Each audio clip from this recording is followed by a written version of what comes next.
Beh, riprendiamo il filo di un discorso. Noi ci eravamo impegnati in previsione del referendum e a seguito della riforma con un approfondimento, direi tematico, importante di quelli che erano gli argomenti che la riforma affrontava in un rapporto di fatto rinnovato tra Stato e Regioni, pensiamo solo al Senato delle autonomie e delle regioni, quindi riprendiamo quel discorso perché nel frattempo avevamo approfondito anche quale poteva essere lo scenario appunto a Costituzione diciamo stabile, confermata e quindi a partire dal titolo quinto che rimane ancora come pilastro per le relazioni tra Stato e Regioni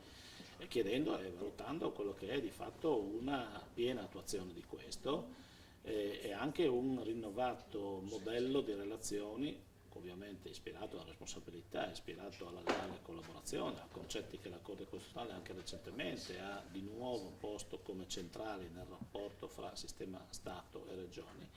In questo senso quindi questo rinnovato impegno nel ridefinire appunto le relazioni,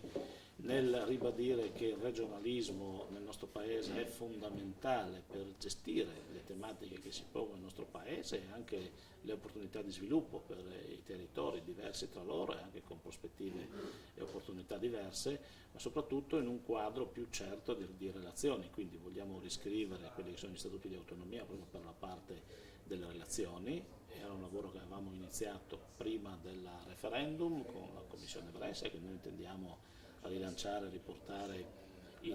come condizione di attualità il tema delle relazioni finanziarie che sicuramente deve ispirarsi ad un principio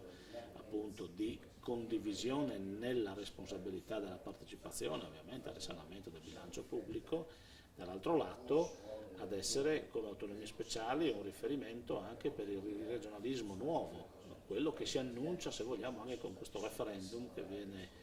ad approssimarsi alla fine dell'anno per la Lombardia e il Veneto, che non è un referendum indipendentista ma un referendum che chiede forme di autonomia anche per il sistema del regionale